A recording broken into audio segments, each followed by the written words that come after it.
Hey everyone, welcome back to Seeking Witchcraft. As always, it's me, your host, Ashley, and today I have on Eric, who's going to be discussing altered states of consciousness using entheogens. He's also going to be giving some ideas for a recipe using mugwort that you can use to help get into an altered state that you can use for different trance work things, or coven things, or ritual things, or things that I can't really think off the top of my head because this is not my area of expertise. But more on that later. But first, let's welcome to Eric to the show. So, Eric, please introduce yourself. Hello, my name is Eric. I'm a Gardnerian witch living out here in Seattle, and I'm also seeking fairy. I'm an amateur herbalist. I like making meads and infused liqueurs and ointments and incense and oils and all sorts of fun stuff like that to see how it affects my body and my spirit and to unlock doors into different spiritual realms. Awesome. Can you talk a little bit so what is fairy? That's actually something I haven't heard of before. Certainly, I can speak a little bit about that. Fairy is an American tradition of witchcraft, and there are a couple different spellings. The one that the founder, Victor Anderson, wrote it as Feri, and he explained that as that it was a combination of two words, fe, and ri. And fe, he said, meant psychic, and ri meant work. So it was the work of a psychic, and it was an American form of witchcraft that he started developing shortly after Gardner came out with Gardnerian. But he was initiated into a coven in like the 30s in Ashland, Oregon, and he started developing fairy, what would become fairy in like the 50s, 60s, and 70s with his wife Cora Anderson, and together they created this very small tradition of witchcraft that was very kind of shamanistic, if one could use the term. It was very animistic, and it was about being free and ecstatic and becoming a powerful sorcerer in one's own right as a person. So, and a lot of fairy do experiment with, or did experiment with, and probably continue to do so, various drugs of the psychedelic era, like LSD and acid and marijuana and all sorts of wonderful things by calling out the spirits of these psychedelics to have interesting experiences with the gods. And and seeking fairy means that much like one is a seeker of Gardnerian or any tradition, it means that I'm currently seeking to be trained by a fairy teacher. I was being trained in fairy before I was initiated into Gardnerian, but I put my fairy training on hold when I got initiated because it was just too much of a spiritual and psychic struggle to do university and try to train in two different spiritual traditions. Ooh, yeah, I can absolutely believe that. When I was seeking in my group, my outer court, I was just finishing up grad school and I was in my last semester. I was writing my thesis, and I also had three other jobs at the same time. I had a fourth one. I ended up having to cut that because I was like, it's a little too much. Um, yeah, it was a lot. I remember going to my outer court meetings and saying to everybody, like, "Oh my gosh, I'm not going to pass. I'm going to fail." And they were like, "No, you'll be fine." And I was fine. I ended up graduating, but it was a lot of informational overload for sure. So I can understand how that also can be informational overload while being in school and being trained in two different traditions. Yes, but one day I'll go back to it. My high priest is also trained in fairy, so I have connections everywhere into fairyland. Awesome.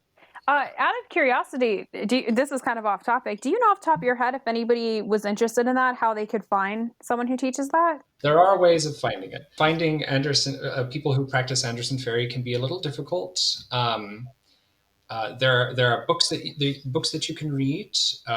There's 50 Years in the Fairy Tradition by Cora Anderson. There's Heart of the Initiate by Victor and Cora Anderson. And there are two books of poetry that are very important that Victor wrote. One is called Thorns of the Blood Rose, and the other one is Lilith's Garden.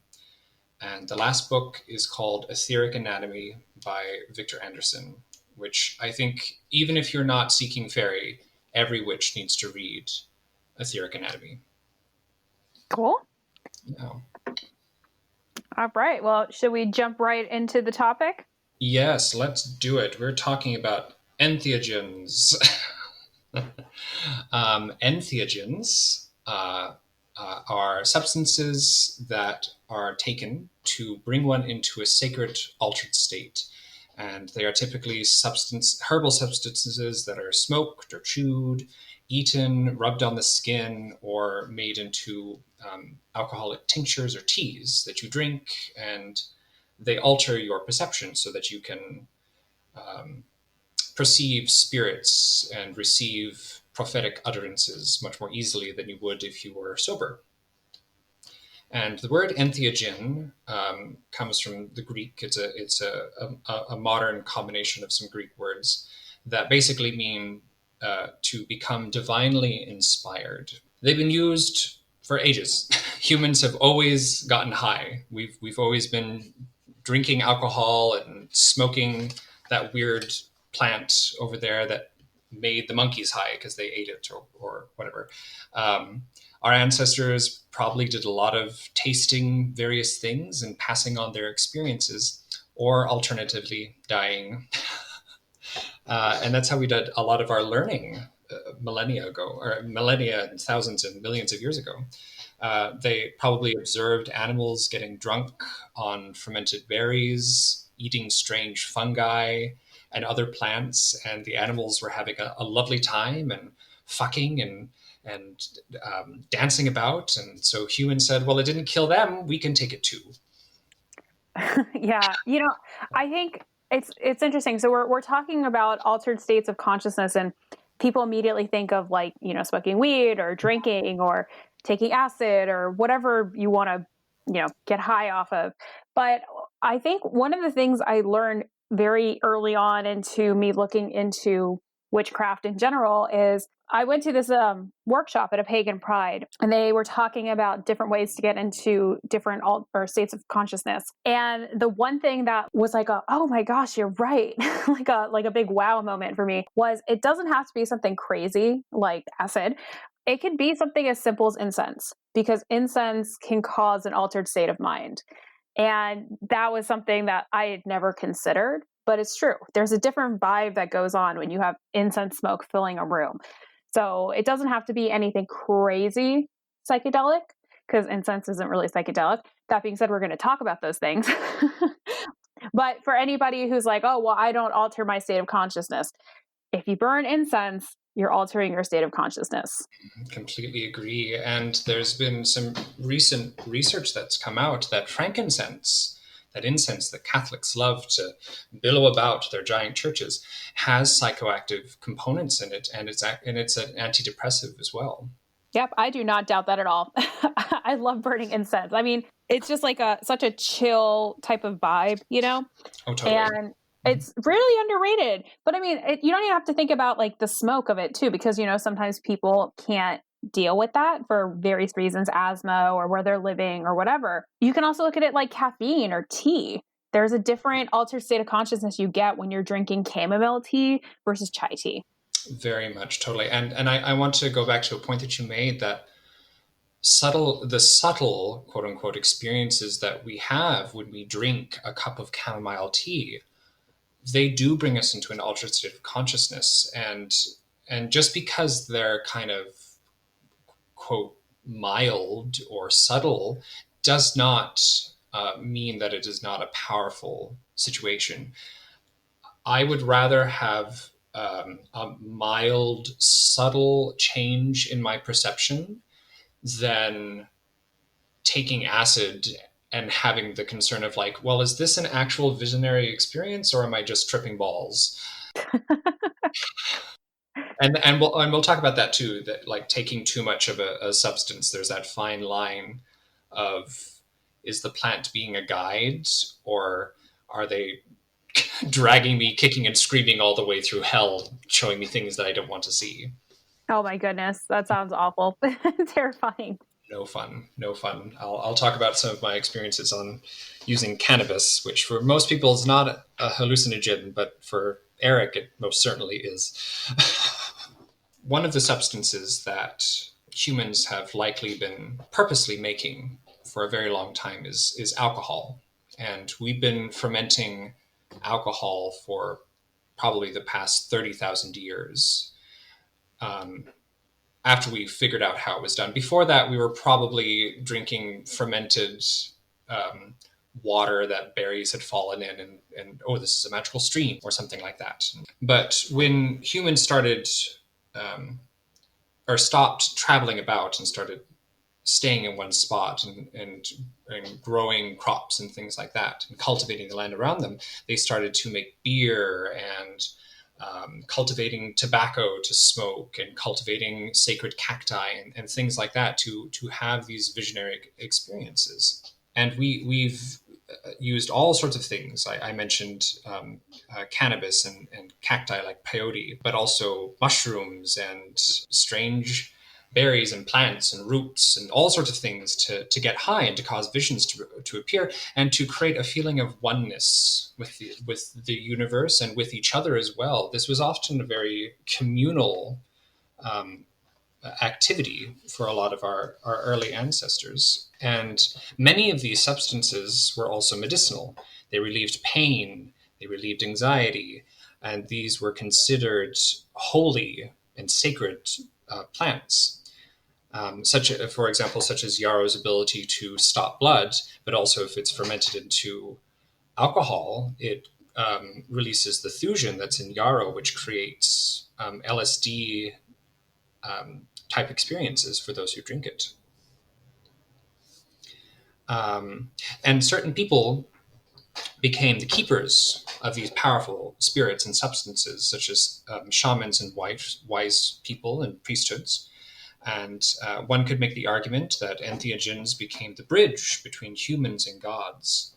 Altered states of consciousness brought on by psychoactive substances, since we first ate a mushroom or a strange flower, have become holy states and are probably where a lot of the early beliefs and stories and myths about the world came into being. I was talking to a friend that there are some people who believe that the fruit that was in Eden was probably a mushroom of some sort, and that gave us, eating that mushroom gave us consciousness. Oh, that's interesting. Isn't that interesting? Yeah. And in the Vedic texts, they talk about soma as the drink of the gods, and soma was likely made from fly agaric mushroom, those little red mushrooms that you see with all the little white dots. That was a very important mushroom for Eastern Europe and Eastern Asia. The Siberian shamans would feed these mushrooms to reindeer, and when the reindeer would urinate, they would gather the urine in a bowl, and then they would drink it themselves. And then they would fly off to the gods and start speaking utterances for the villagers in the community around them. And then, when the shaman urinated, then the community would drink his urine. And this was probably one of the first psychoactive drinks. They would drink the reindeer's urine. The shaman would drink the reindeer's urine, and then he would go off and have these visionary experiences and speak to the gods and bring back the utterances of the gods for the community. And then when the shaman would urinate, the villagers would drink his urine, and then they would make love to each other and have strange visionary experiences. And the reason that this urine became psychoactive was because of the fly agaric, of course. And we know now that the constituents in fly agaric, they pass through the urine and they pass out of your body when you urinate. So you can just keep drinking urine and just keep getting high in perpetual perpetuity forever. So if Bear Grylls was a shaman, he would just be set for life. Basically, yes. There's something you said, there's something to be said in general about psychedelics and how in the Garden of Eden they thought that might link to consciousness, Mm-hmm. whatever, like what they ate. there's been so many countless stories of people talking about being on psychedelics and mentally communicating with other people on psychedelics. And when they sober up, they can actually recall what happened. I mean, they can explain word for word what the other person was thinking, with the other person confirming it, which is pretty cool. You've seen Midsummer. Yeah. Oh, I love that scene. And that is my favorite scene in Midsummer. Well, one of my favorite scenes, but that's like probably my top one. I was actually just talking about that scene to somebody last night too. Yeah, where there's that part where she's like, sorry to anybody who hasn't seen it, just close your ears for a second. where she's like, we're talking to each other, and she's like, well, I don't know Swedish, and she was like, well, now you do, or something. And it's just because they're on that drug and they're able to have this line of communication. It's really interesting. And one other thing that you mentioned about the shamans flying off to the gods was like, wow, that kind of reminds me of witches flying off to the Sabbath. Oh yes, and that's I think that witches in Europe at least are a continuation of some sort of shamanistic tradition that got passed down. And I was mentioning before that a lot of these substances were also healing. So witches were said to make this salve that they would rub on their skin, or some people say they rubbed it on broomsticks and stuck it up their hoo-ha, but that's actually not true. There's no historical narrative for that at all. What they probably did was rubbed it on their broomsticks and then just rode it like a horse, and the ointment would secrete into their thighs, and they would get high that way. These salves had belladonna, aconite, henbane, hemlock sometimes, mandrake, these very powerful nightshade plants that were used for pain. They were topical pain relievers, and they were used for as an anesthetic for surgery and things like that. So they were healing plants, but of course they made you high off your balls or your vagina or whatever you have down there. And much like people take Vicodin today, and they go tripping and they're just laying in bed and they can't move, and they have weird dreams and all like that. We've been doing that for ages as humans. It makes the pain better. So these witches were likely maybe using these salves that by then these plants that were being used by then had a reputation for being the devil's plants, of course. So they were likely using these salves to get high and go party somewhere, and have these strange visionary experiences. There's a grimoire, and I want to say it's the grimoire of Abramelin, but I could be wrong, that talks about this magician meeting a witch who uses this flying ointment, and she rubs it all over herself, and then she lies down, and she doesn't wake up for like 8 hours. She basically just passes out. And the story is that the magician and his assistant are kicking this witch and trying to wake her up, but she's so deep in trance that she doesn't wake up. And when she finally wakes up again, she said, oh, I traveled and I flew across the sea and I met with all my witches on an island, and we had a lovely time with the devil and all this stuff. And the magician says, but you didn't move. You've been here the entire time. Which to me proves that this is a visionary, spirit releasing experience that these people are having. But because, and I don't know if anybody listening has ever hallucinated on drugs, it's real to you in the moment. And back then, of course, they didn't have any idea of how these things worked. It was real to them. I read this article, and this is kind of like you'll see. Like, I read this article a long time ago, maybe like let's say pre-COVID, like because I remember I had somebody over like a week later and we were talking about it, and it was about this historical event or instance that happened that was recorded back in the days of the witch hunts, you can say, in Europe. And it was this long article about sleeping and about the spirit and traveling through the realms when you're asleep. And the short version of this incredibly long article, I don't think I've ever read an article this long in my entire life, and that's saying something, was that this little boy, said that while he was sleeping, he flew off, he met with the devil, and he signed his book or whatever. But he didn't know, like, it was, the negative connection with the devil. So he came back, told his mom was freaking out. They like go to lock him up, and there's all these guards in a room with him.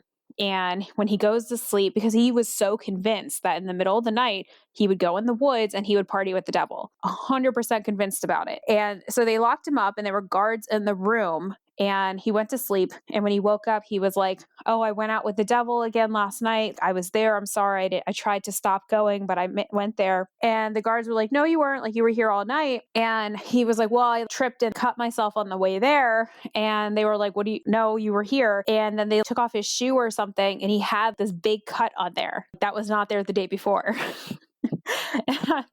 This was something that actually happened. If I can find this article, I'll put it in the description for this, but it was a long time ago. I read it, months ago, but no, it's interesting to see how historical things like that are recorded. And it just kind of makes you think. I know the story that you're referring to. I was just looking up the the the child you're referring to. I believe his name was Hans. Oh, I think that sounds familiar. The werewolf Hans, yes, the little boy who went with the devil and turned into a wolf. This thing that you mentioned, that these witches, and I mean, you hear the stories all the time of hunters see a hare running by and they shoot it in the leg, and the next day old granny has a bullet wound in her thigh and things like that. This is a very interesting thing that goes on, and there's to me there's no explanation for it other than the Magic. witch is out there as some sort of animal.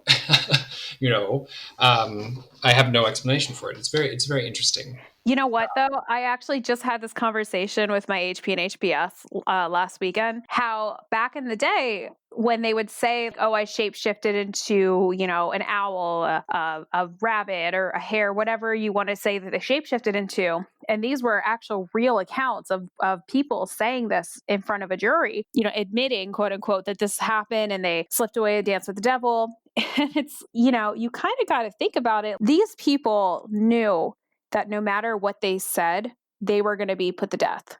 And they, they're over here saying, "Yeah, I turned into this and I did that and I did that and I flew away." And chances are they were just purposely fucking with the court, because they knew no matter what they said, it was going to happen. They were going to die, because these women and men were not turning into owls. They're not turning into rabbits. I mean, maybe if they take a lot of drugs, they may assume that they are. But it's very common to hear these stories. And it's like, that's a badass thing to do. I mean, like, the whole situation is completely terrible.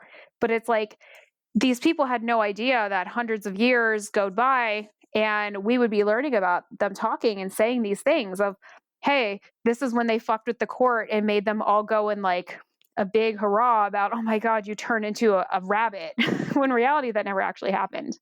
That's very interesting to think about. And you think about Isabel Gaudi, just these grand stories that she's telling about going to the Downy Hills to meet with the fairy king and queen, and shooting people with elf arrows, and interesting things like that. And I mean, I have no doubt that there were actually people out there.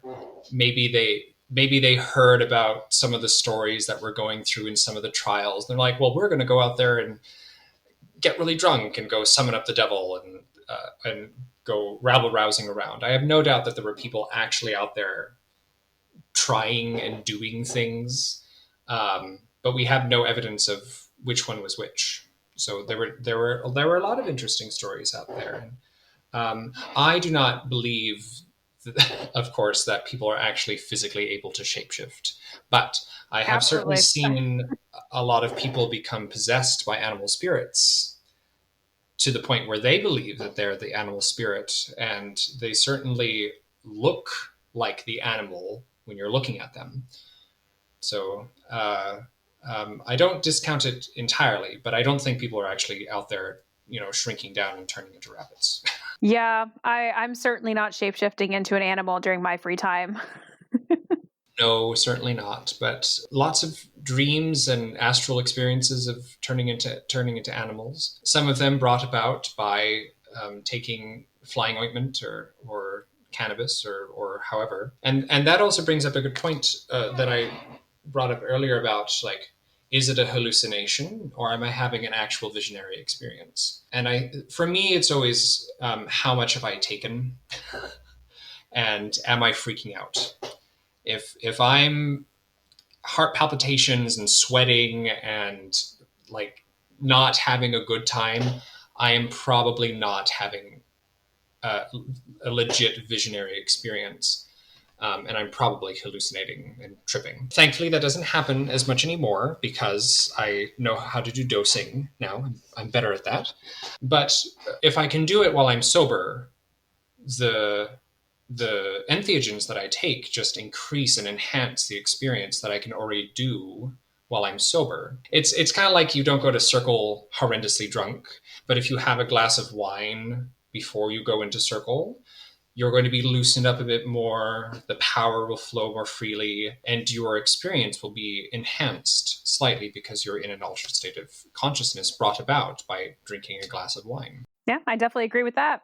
So, this subject of flying ointments has become really popular, especially among the so called traditional witches that really made a boom since the 2000s. And that is partly in thanks to a young woman named Sarah Ann Lawless, who lives up in Canada.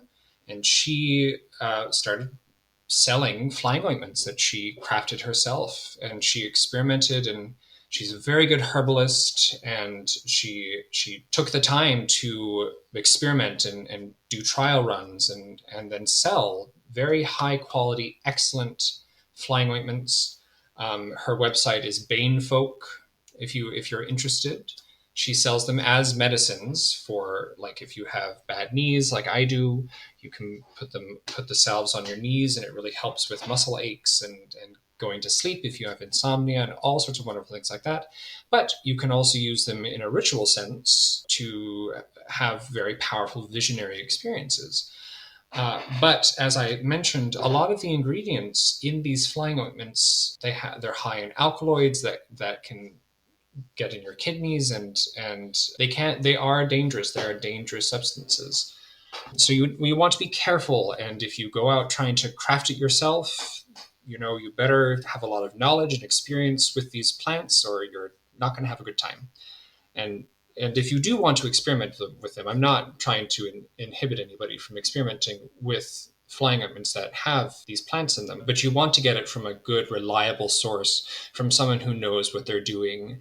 And just like any sort of trip that you're taking, be a good stoner, drink lots of water, or eat lots of good food, healthy food for you. Have a buddy with you if it's your first time. Don't go tripping alone. Have blankets with you. Sometimes you can get really cold when you've taken some substances. So you do want to be careful when you're doing these things. But if you don't want to take these plants because you just don't want a very strong experience, if you want something a bit more subtle, I like using mugwort. Mugwort, Artemisia vulgaris, is probably one of the most versatile witching herbs that we have. It's good for scrying. It's good for divination. It was used in cleansing fumigations throughout Europe and the United Kingdom. It's good for dreaming. It's good for offerings to the dead. It's good for protection, incenses and charm bags. It's an excellent plant. I love mugwort. And it can be used in a variety of different ways to enhance your visionary experiences and to raise your perceptions. You can make it into a wine. You can put it in teas. You can, and I shall say, if you do the drinking method, it's really, really, really bitter. So you want to mix it with lots of honey if you're going to drink it. It's very bitter. And you also don't want to drink it too regularly because it'll give you upset stomachs. It was often used in tandem with wormwood for worms in the stomach and things like that. So you don't want to drink too much internally, but having some in wine for a Sabbath or something is very nice. For the wine, what I do is I just take a big bottle of red wine, put an ounce of the herb in there, and let it steep for a month or so. And then you mix the wine with a lot of honey, and then you can have a glass of that while you're doing your Sabbat, and it'll raise your perceptions. It's very nice. I do want to give a disclaimer for mugwort is it definitely should not be used by pregnant women. Yes, thank you for bringing It's that not up. safe. It can also cause allergies in people who have allergies to different plant families like ragweed, chrysanthemums, marigolds, daisies, a couple other herbs. So if you're interested in using mugwort, be safe. Make sure you're looking to make sure it's not anything that's unsafe for you.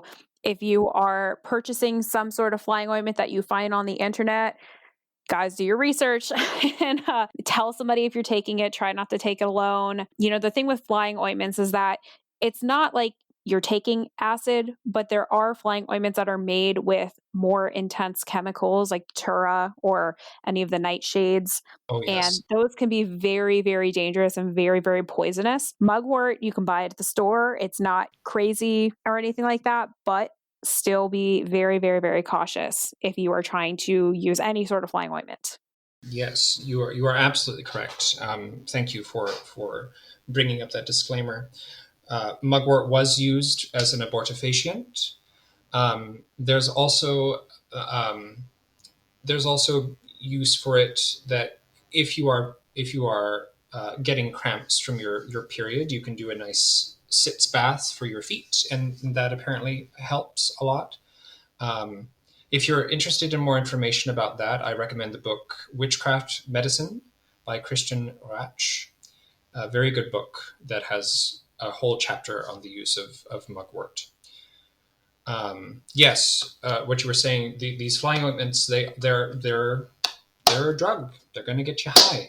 You need to be prepared for that. They're not going to give you the like if you've done acid or anything like that, the visionary experiences that you get from a flying ointment are not going to match that because LSD is very powerful and you are meant to like hallucinate on that. Flying ointments and other entheogens, they're aids, they're keys to different doors in the other world. They're not meant to make you fall over and pass out for a long period of time unless you take a ton, and but that's your decision. I say it's better to just use it as an aid so that you're still in control because we're doing this is in a ritual format. It's a sacred thing. We want to be in control so that we can raise the necessary amount of power so that we can actually do the experiment that we're trying to do rather than falling over all over ourselves, spilling candles, setting things on fire. You know, you don't want to set the high priestess's house on fire. She won't be happy. Oh, no, she Um, won't. no, no, And she neither will will not. anybody else. And No, nobody will be happy for a very long time. that's right. And you will never come to Circle again. Permaband. So, one of my favorite ways to take mugwort is an incense when I'm doing divination. You can mix mugwort and wormwood together to make a really nice incense for when you're doing cards or when you're scrying. It's really great for scrying. You can make a wash from the mugwort, and if you have a scrying tool, you can use that to wash your scrying tool. And you can also smoke it in one of those long Gandalf pipes. I really highly recommend mixing it with some mullein if you're going to do that, because it makes it less harsh on your throat. And that's a really nice way to take it. One of my favorite ways, though, is to make a nice ointment, a nice salve. If you want to be really witchy and salve up your wrists and your temples and your feet and things like that to go fly to the Sabbat, I recommend making a mugwort salve. And you make the salve like you would any salve. I do the folk method, so I don't do any fancy measurements or anything like that. I just put some mugwort in a jar, cover it with some olive oil until it's about an inch and a half above the mugwort. And then you let that infuse in a dark place for like a month, if you want to go all out, you can incorporate the moon. So you start it on the full moon and you infuse it until the next full moon. Or if you're impatient like me, you can do a heat infusion. So and you can look up instructions for this practically anywhere these days. But to do a heat infusion, just you can use a double boiler or a slow cooker. Put the jar in there and let it infuse for a couple hours until it gets really herby and turns a really nice dark color. And then you mix this with beeswax, and it's about 1 part beeswax to 4 parts of the infused oil. Strain out the herb, mix in your beeswax, and and then wait for it to sit, and then it will become a nice little salve that you can put into tins. And if you're really good with essential oils, you can put some essential oils in there to make it smell really nice. I was recommended to me by a friend the other day of using mugwort essential oil and putting that in the salve. And mugwort essential oil smells absolutely amazing. It's like, I heard you like mugwort, so I put mugwort essential oil in your mugwort salve so you can have your mugwort while you mugwort. Did I say that? Essentially. That's a throwback for everybody who used to watch Pimp My Ride back in the early 2000s. You can drink your mugwort so that you have your mugwort with your mugwort, and then put your mugwort in your turkey. You have your mugwort on your turkey with your turkey. My gracious me. I made a nice dreaming oil last night using a recipe from Daniel Schulke's book. And you just rub it on your temples, and it smells amazing. And the dreams that I had were very vivid and powerful. So yes, you can mix some essential oils in there, and then you rub it on your wrists is a really good place. Behind the ears is another place that I like to put it. On the chest feels really nice, and you can also put it on your ankles where your veins are, the pulse points. Anywhere where you feel like a warm area where the joints are is really nice. And you want to rub until you can feel some heat so that it can soak into your skin easily. Or if you're next to a really nice roaring fire because you're having a jolly time at the Sabbat, you just sit in front of the fire for a little while and let that absorb in there and go dancing around with all the witches and imps and devils and dancing animals, if you like. You know, it's interesting when I was at a pagan pride, and they were selling flying ointment, and they had a whole workshop on it, and they were talking about how if you're taking it to put it on like your thighs, like your calves, just rub it in there for a bit. But it kind of sounds like you could take it almost anywhere. I would Mhm. probably not take it genitally. I would not No, recommend that. not. Do not do that. I would No. also recommend not eating it. Yeah, don't eat your salve. Yeah, don't eat it. Don't put it in your eye. Don't put it where you shouldn't be putting things like that.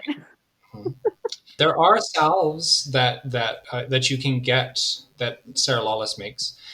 She better pay me. I keep plugging her stuff. That you can use on your genitals, but they're made in a certain way so that the essential oils don't burn your between me down there.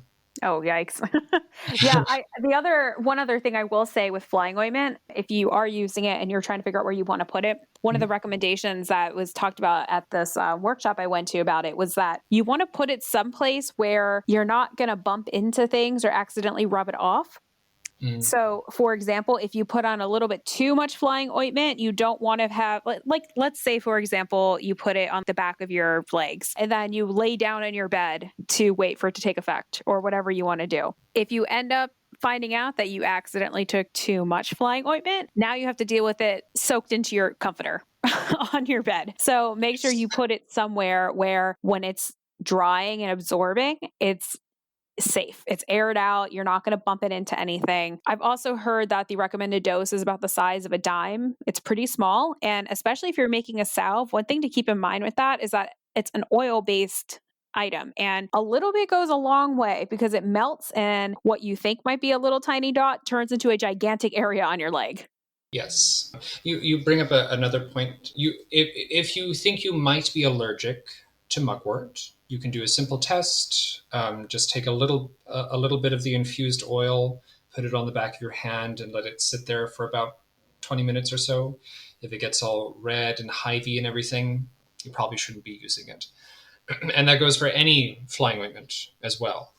And you said a dime size, which for me is like ridiculously small. But that being said, you should start small. Start with a little bit and wait an hour, see how you feel. Do some trance inducing exercises, do some deep breathing, do some dancing, lie down, do an astral projection, and see how you feel. How does it affect you? If you feel like you're kind of just getting the same experience, put on a little more, and then find how much you personally need to have a strong experience or a stronger experience than you normally would.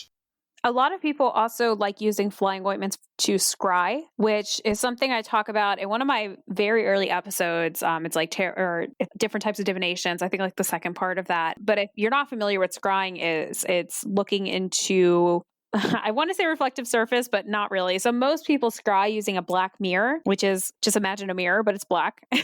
You stare into it. But you can also scry using a bowl of water. You can scry using flame. There's a lot of different ways to do it. But I know a lot of people that when they are taking flying ointment, they're taking it with the purpose to actually do some sort of meditative internal trance work or something like that. Although you can certainly take flying ointment and do a ritual too. But Yes. that's up to your preference. If you are taking something for the first time, though, and if, I would maybe recommend try some scrying, do that first before you're in a giant group setting or before you do something crazy active because you don't know how you're going to react to it. And if you're interested in learning how to make a scrying mirror, go find that episode I mentioned.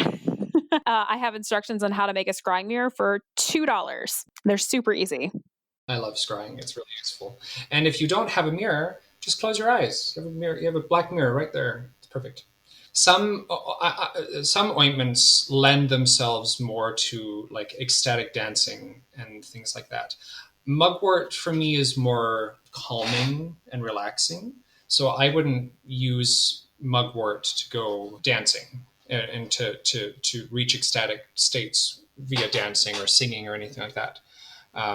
For me, I like to put the mugwort on before I go to sleep because it really, really lends itself well to dreaming states.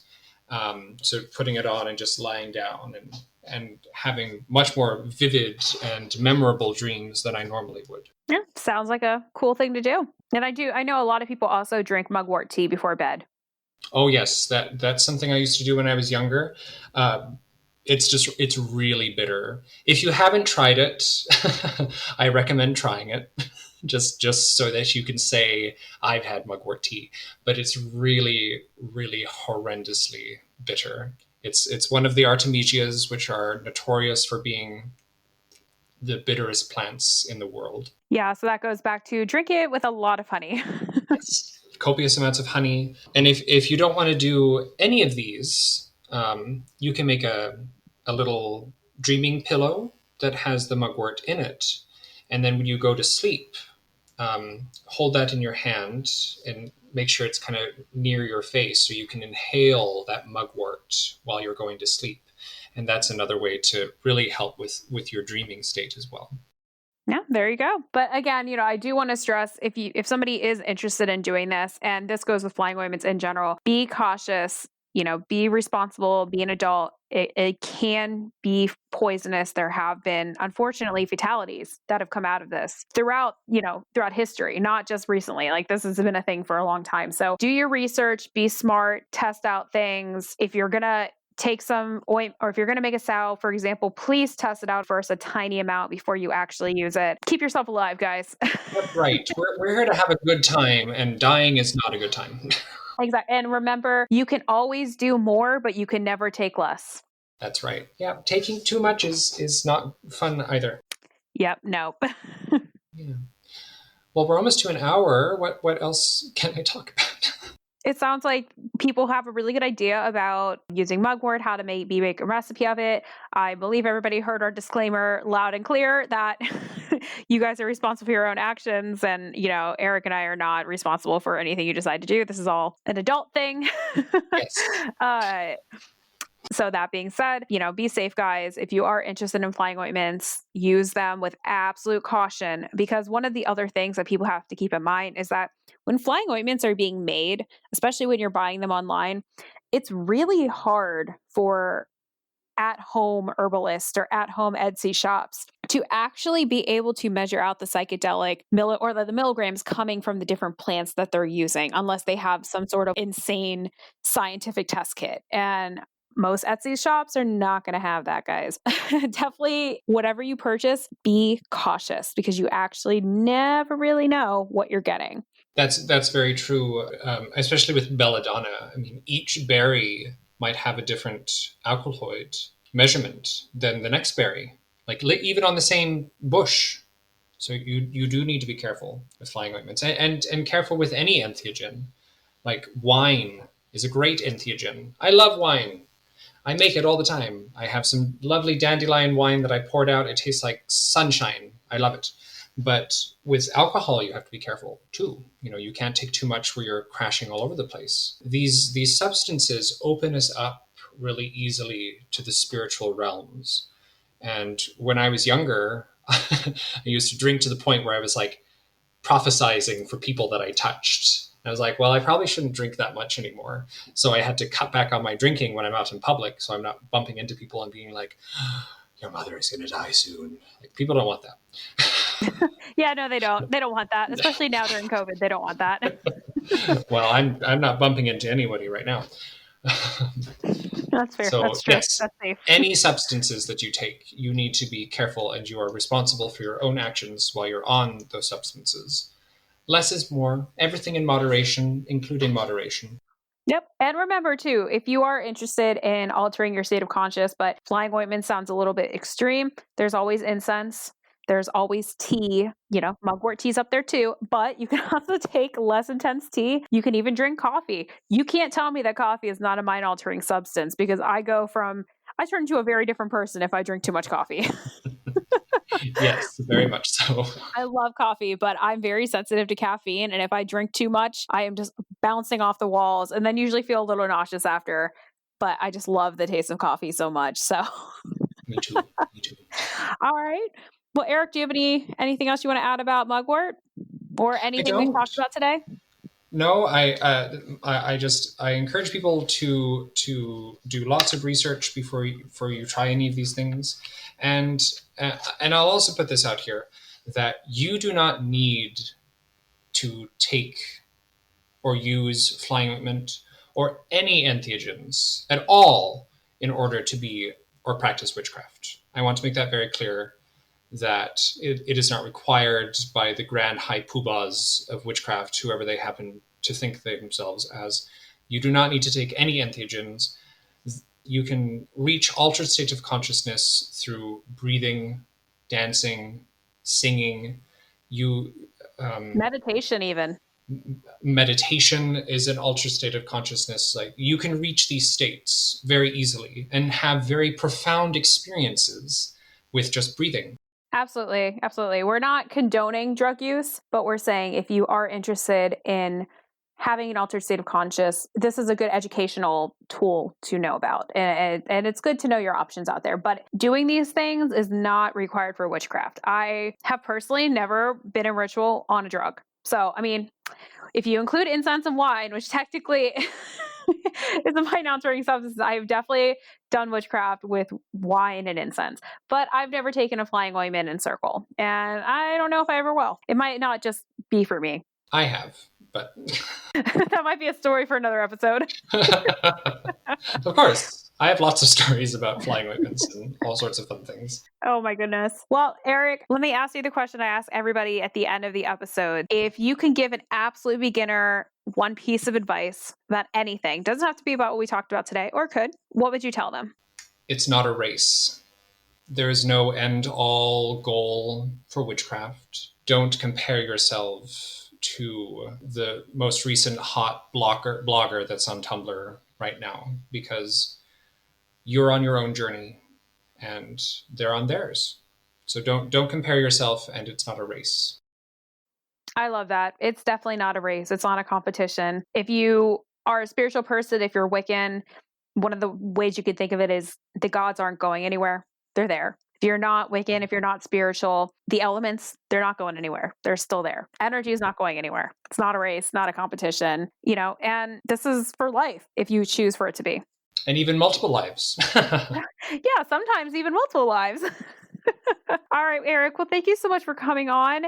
If anybody wanted to get in contact with you, ask you questions, or just, say hello, how can they reach you? I have a blog on Tumblr. It's eokane.tumblr.com. And I also have my Instagram, Fairy Angus, at Fairy Angus. You can contact me either of those ways and chat me up.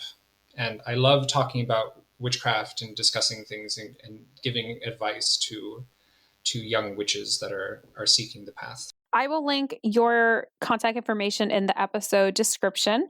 And as always, anybody can find me on Facebook at Seeking Witchcraft Podcast, or my Facebook group, which is Seeking Witchcraft, where I do ask people to submit questions for future episodes. And I just generally like talking to people in that group. So definitely join the group if you haven't already. You can also find me on Twitter at Seek Witchcraft, on Instagram at Seeking Witchcraft, on my Patreon, which is also, surprise, Seeking Witchcraft.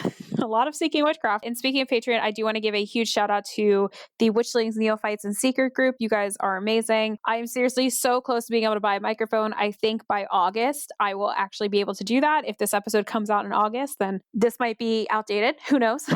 Because we're recording this in July. But yeah, super excited. I think that's going to be coming soon. And I am so stoked. And I really appreciate the support, everyone. So thank you again, Eric, so much for coming on. I think this was such a helpful episode. And I got to tell you, everyone who's listening, when he approached me with this topic of talking about different altered states of consciousness and flying ointments, I was so about this. I was like, oh my God, like I hadn't even considered this as a topic, but yes. Everybody knows the story about witches flying to the sabbats with a broomstick and some questionable things on that broomstick. Eric kind of just explained why that might not actually be a thing. A little bit. Just a little bit, but flying ointment is such a cool topic. I think this was so cool to talk about today, and I'm so grateful that you came on and discussed something that I don't know a ton about, and I'm happy that you did, so you were able to share it with people. Well, thank you so much for having me. This was a lot of fun. This was my first podcast interview, and I was really happy to share my information. Thank you. Oh, awesome. All right. Well, thanks so much, and I'll talk to you guys all later. Bye-bye. Bye. Bye.